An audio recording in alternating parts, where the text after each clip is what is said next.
Bismillahirrahmanirrahim. Assalamu alaikum. Hi everyone. Hope you all are doing well. My name is Hasan Raza and welcome to my YouTube channel. आज की video हमारी 5 kilowatt solar system installation के हवाले से है। आज हम मौजूद हैं बूरेवाला कैनाल गार्डन में। यहाँ पे हम एक 5 किलोवाट का सेटअप इंस्टॉल कर रहे हैं। आज की वीडियो में मैं आपको 5 किलोवाट सोलर सिस्टम इंस्टॉलेशन के हवाले से कंप्लीट डिटेल दूंगा, तो आपने वीडियो को एंड तक लाजमी देखना है। तो सबसे पहले हम बात करते हैं सोलर पैनल्स के हवाले से। सोलर पैनल्स जो हमने यहाँ पे इस्तेमाल किए हैं वो लॉन्जी कंपनी के 540 वाट के सोलर पैनल्स को इस्तेमाल किया है। टोटल नंबर ऑफ़ पैनल्स हमारे पास यहाँ पे 10 हैं, जो कि हमारे पास 5400 वाट के सोलर पैनल्स यहाँ पे इंस्टॉल्ड हैं। लॉन्जी कंपनी के जो हमारे पास सोलर पैनल्स आते हैं वो टियर 1 कैटेगरी के सोलर पैनल्स होते हैं, जो कि 10 ईयर की प्रोडक्ट वारंटी और 25 ईयर की परफॉर्मेंस वारंटी के साथ आते हैं। तमाम सोलर पैनल्स को माउंट करने के लिए यहाँ पे हमने गैल्वेनाइज्ड आयरन के L2 टाइप स्ट्रक्चर को इस्तेमाल किया है 14 गेज में। तमाम सोलर पैनल्स को स्ट्रक्चर के ऊपर माउंट करने के बाद जब हमने छत पे अलाइन किया तो जो हमारे रिस्पेक्टेड क्लाइंट हैं उबैद भाई, उन्होंने हमें कहा कि जो सोलर पैनल्स हैं उनकी सारी छत को ऑक्यूपाई कर रहे हैं और इनको छत पे स्पेस चाहिए। तो हमने वहाँ पे ये डिसाइड किया कि हम यहाँ पे एक अपलिफ्ट स्ट्रक्चर बनवाते हैं, एक कस्टमाइज स्ट्रक्चर बनवाते हैं। कस्टमाइज स्ट्रक्चर बनवाने के लिए या अपलिफ्ट स्ट्रक्चर बनवाने के लिए यहाँ पे हमने जो अपर साइड है स्ट्रक्चर की, इसको हमने 1/2 के आयरन के पाइप्स को इस्तेमाल करते हुए बनाया है, और जो इसकी बेस साइड है इसको 1.5/1.5 के आयरन के पाइप्स को इस्तेमाल करते हुए बनाया है। इसके अलावा जो हमारे गैल्वेनाइज्ड आयरन के L2 स्ट्रक्चर्स थे, उनके जो C चैनल्स थे 14 गेज में, इन्हीं को इस्तेमाल किया है इस स्ट्रक्चर के अंदर, जिसके ऊपर सोलर पैनल्स को माउंट किया गया है। कस्टमाइज स्ट्रक्चर बनवाने के या अपलिफ्ट स्ट्रक्चर बनवाने के हमारे पास यहाँ पे 2 फ़ायदे हैं। एक तो हमारे पास जितनी भी छत पे जगह थी वो सारी हमारे पास फ्री है, कोई जगह ऑक्यूपाई नहीं हुई। इसके अलावा हमारे पास दूसरा फ़ायदा ये है कि गर्मी या सर्दी में जब सूरज की पोजीशन चेंज होती है तो शेडोज़ के इशू आते हैं। अब हमारे पास वो शेडोज़ के इशू नहीं आएंगे, जिसकी वजह से हमें maximum performance in solar panels की देखने को मिलेगी। इसके बाद अब हम बात करते हैं इस सिस्टम में इस्तेमाल होने वाले इन्वर्टर के हवाले से। तो इन्वर्टर यहाँ पे हमने इन्वर्क्स का 6 किलोवाट इन्वर्टर इस्तेमाल किया। 5 किलोवाट को अपग्रेड कर दिया गया है 6 किलोवाट में। ये रिसेंटली लॉन्च मॉडल है जो हमने यहाँ पे इस सिस्टम में इंस्टॉल किया है। इसके फीचर्स के हवाले से अगर हम बात करें तो इसमें हमारे पास जो सोलर पैनल्स का चार्ज कंट्रोलर देखने को मिलता है वो 7.8 किलोवाट का चार्ज कंट्रोलर है। इसके साथ हम 7800 वाट तक के सोलर पैनल्स को इंस्टॉल कर सकते हैं। आउटपुट के हवाले से बात करें तो हम इससे 6000 वाट तक की आउटपुट ले सकते हैं। विजुअल डिफरेंसेस के बारे में अगर हम बात करें या पुराने मॉडल को नए मॉडल के साथ कंपेयर करें, तो जो पुराना मॉडल हमारे पास 5 किलोवाट नाइट्रॉक्स में था, उसका जो कलर था वो हमारे पास मेटालिक ग्रे या गन ग्रे कलर था। जो अब का हमारे पास 6 किलोवाट का मॉडल है, इसका कलर हमारे पास रेड कलर में है। इसके अलावा जो हमारे पास इसके साइज़ के हवाले से अगर हम बात करें तो जो 5 किलोवाट नाइट्रॉक्स का जो हमारे पास ओल्ड मॉडल था वो साइज़ में थोड़ा ज़्यादा उसकी लेंथ थी, और जो हमारे पास नया मॉडल है 6 किलोवाट में, इसकी लेंथ कम है। बैक पे जो हमारे पास हीट सिंक आती थी, जो हमारे पास पुराना मॉडल था उसके अंदर हमारे पास जो हीट सिंक आती थी वो आती थी एलुमिनियम की। जो अब का जो हमारे पास मॉडल है 6 किलोवाट में, इसमें जो हमारे पास हीट सिंक है वो स्टेनलेस स्टील की है। इसके बाद अब हम बात करते हैं इस सिस्टम में इस्तेमाल होने वाली बैटरीज़ के हवाले से। तो बैटरीज़ यहाँ पे हमने ओसाका की TA1800 185 एम्पेयर बैटरीज़ को इस्तेमाल किया है। टोटल नंबर ऑफ़ बैटरीज़ हमारे पास यहाँ पे 4 हैं। 4 बैटरीज़ को हम सीरीज़ में कनेक्ट करेंगे, क्योंकि इसका जो हमारे पास 5 किलोवाट में ऑपरेटिंग वोल्टेजेस आते हैं इन्वर्टर के वो 48 वोल्ट आते हैं। तो जब हम 12-12 वोल्ट की 4 बैटरीज़ को सीरीज़ में कनेक्ट करेंगे तो हमारे पास 48 वोल्ट आएंगे। ओसाका बैटरीज़ ने भी अपनी टॉल ट्यूबलर सीरीज़ में जो ब्रांडिंग है उसको अपडेट किया है। जो हमारे पास पहले टॉल ट्यूबलर बैटरीज़ का कॉटन आता था वो वाइट कलर में आता था। अब की दफ़ा में जो हमारे पास कॉटन आ रहा है वो वुड ब्राउन कलर में आ रहा है। तो अगर आपने भी बैटरी परचेज़ करनी है तो आपने इस चीज़ का ख्याल रखना है कि आपने न्यू स्टॉक जितना भी है वो आपको ब्राउन कलर के कॉटन में मिलेगा मार्केट से। इसके बाद अब हम बात करते हैं इस सिस्टम में इस्तेमाल होने वाली DC केबल के हवाले से। तो जो हमने सोलर पैनल्स के साथ केबल इस्तेमाल की है, सोलर पैनल्स की स्ट्रिंग के साथ जो हमने केबल इस्तेमाल की है वो 4 mm XLPE PVC coated copper wire को इस्तेमाल किया गया है। हमारे पास यहाँ पे जो इन्वर्टर है वो ड्यूल MPPT है, तो हमने तमाम सोलर पैनल्स को 2 स्ट्रिंग्स में डिवाइड किया है। 5 सोलर पैनल्स के लिए एक स्ट्रिंग हमने बनाई है और 5 सोलर पैनल्स के लिए हमने दूसरी string. Total number of wires जो हमारे पास यहाँ पे हैं वो 4 हैं। 2 हमारे पास रेड कलर में हैं और 2 हमारे पास ब्लैक कलर में। इसके अलावा जो हमने यहाँ पे बैटरीज़ के लिए वायर इस्तेमाल की है वो 16 mm वर्ल्ड वाइड की प्योर कॉपर केबल को इस्तेमाल किया है।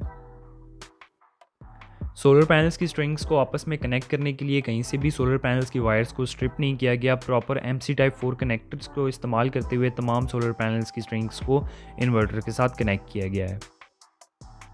सोलर पैनल्स की वायरिंग को कंप्लीट करने के बाद स्ट्रिंग की वायर्स को 1 इंच के PVC पाइप में कवर करके इन्वर्टर सेटअप तक पहुंचाया गया है। इसके बाद अब हम बात करते हैं कंट्रोल एंड मॉनिटरिंग सिस्टम के हवाले से, प्रोटेक्शन सेटअप्स के हवाले से। तो यहाँ पे हमने तमाम नेसेसरी प्रोटेक्शंस को इंस्टॉल किया है, जिसमें हमारे पास AC प्रोटेक्शन है इसको अलहदा रखा गया है और DC प्रोटेक्शन सेटअप को अलहदा रखा गया है। AC प्रोटेक्शन सेटअप में हमारे पास एक चेंज ओवर स्विच है। सबसे पहले हम बात करते हैं चेंज ओवर के बारे में। चेंज ओवर जो हमारे पास यहाँ पे इंस्टॉल्ड है, इसमें हमारे पास 3 ऑप्शन है, 1, 0 और 2 का। 1 पे हमारे पास सोलर की आउटपुट है, 0 हमारे पास कट ऑफ है और 2 का जो ऑप्शन है हमारे पास ये वापडा का बाईपास है। खुदा न खास्ता अगर इस सिस्टम में कोई भी मसला आता है, इन्वर्टर ख़राब हो जाता है या किसी भी वजह से आउटपुट पावर नहीं आ रही, तो सिंपली इसको 2 पे कन्वर्ट करने से तमाम जितना भी लोड सोलर पे चल रहा था उसको वापडा के साथ बाईपास किया जा सकता है। AC प्रोटेक्शन सेटअप में चेंज ओवर के बाद यहाँ पे एक वोल्ट मीटर को इंस्टॉल किया गया है, जो कि हमें ये इंडिकेट कर रहा होता है कि इस टाइम वापडा अवेलेबल है या नहीं, और इसके अलावा वापडा के वोल्टेजेस को यहाँ पे शो कर रहा होता है। AC प्रोटेक्शन सेटअप में हमारे पास यहाँ पे 3 इंडिकेशन लाइट्स इंस्टॉल्ड हैं। ग्रीन कलर की जो लाइट है ये इन्वर्टर की आउटपुट के साथ कनेक्टेड होती है, जो हमें ये शो कर रही होती है कि इस वक्त जो हमारा लोड है वो सोलर पे चल रहा है। सेंटर वाली जो ऑरेंज कलर की लाइट है वो हमारे चेंज ओवर के लोड के पॉइंट के साथ कनेक्टेड होती है, जो हमें ये शो कर रही होती है कि इस टाइम लोड की वायर पे वोल्टेजेस आ रहे हैं, आया कि वो वापडा से आ रहे हैं या इन्वर्टर की आउटपुट से। तीसरे नंबर पे जो हमारे पास लाइट है रेड कलर में, वो हमारे पास बाईपास मोड को शो कर रही होती है जब हम चेंज ओवर को 2 पे शिफ्ट करते हैं। इसके अलावा AC प्रोटेक्शन सेटअप में हमारे पास एक single pole AC breaker install है स्नाइडर का। इसके अलावा इसके साथ एक टॉमसन की over and under voltage device को इंस्टॉल किया गया है। Over and under voltage protector को AC इनपुट पे इंस्टॉल किया जाता है इन्वर्टर की। इस डिवाइस को इसलिए इंस्टॉल किया जाता है कि वापडा की सप्लाई में अगर किसी भी किस्म की फ्लक्चुएशन हो या शॉर्ट सर्किट वगैरह की वजह से इन्वर्टर को किसी किस्म के भी नुकसान से बचाया जा सके। इसके बाद अब हम बात करते हैं DC प्रोटेक्शन सेटअप की। DC प्रोटेक्शन सेटअप में हमारे पास 3 ब्रेकर इंस्टॉल्ड हैं। 2 जो ब्रेकर्स हैं वो हमारे पास स्ट्रिंग के लिए हैं और एक ब्रेकर जो है वो हमारे पास बैटरी का ब्रेकर है 125 एम्पेयर का। तीनों ब्रेकर हमारे पास स्नाइडर कंपनी में यहाँ पर इंस्टॉल्ड है। इन्वर्टर से डिस्ट्रीब्यूशन बॉक्सेस या प्रोटेक्शन बॉक्सेस से लेके इन्वर्टर तक जितनी भी हमने यहाँ पे वायर्स इस्तेमाल की हैं, इन तमाम वायर्स को डक्ट्स और फ्लेक्सिबल पाइप्स में कवर किया गया है। डक्ट का जो हमने यहाँ पे साइज़ यूज़ किया है वो 60 बाई 60 है और इसके अलावा जो हमने पाइप्स यहाँ पे फ्लेक्सिबल इस्तेमाल किए हैं वो पौनी के और इंची के पाइप्स को यहाँ पे इस्तेमाल किया गया है। इन्वर्टर की स्क्रीन के हवाले से बात करें तो इसमें हमें 5 आइकन शो हो रहे होते हैं। नंबर 1 पे जो हमारे पास आइकन है ये ग्रिड का है। ये हमें यहाँ पे शो हो रहा होता है कि इस टाइम वापडा अवेलेबल है या नहीं, या वापडा का क्या स्टेटस है, ऑन है या ऑफ। इसके बाद इसके नीचे जो हमारे पास आइकन है जिस पे होम बना हुआ है, ये हमारे पास आइकन है लोड का।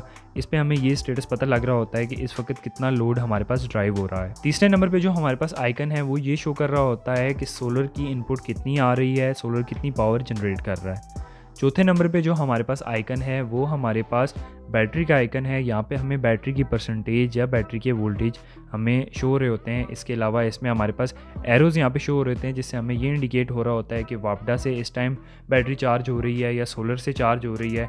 इस वक्त जो हमारा लोड है वो वापडा से चल रहा है या सोलर से चल रहा है। और इसके अलावा जो सेंटर में हमारे पास राउंड आइकन है, ये हमें करंट स्टेटस शो कर रहा होता है, इन्वर्टर ऑन है या ऑफ, और अगर कोई भी इस इन्वर्टर में फॉल्ट आता है तो वो यहाँ पे इंडिकेट होता है।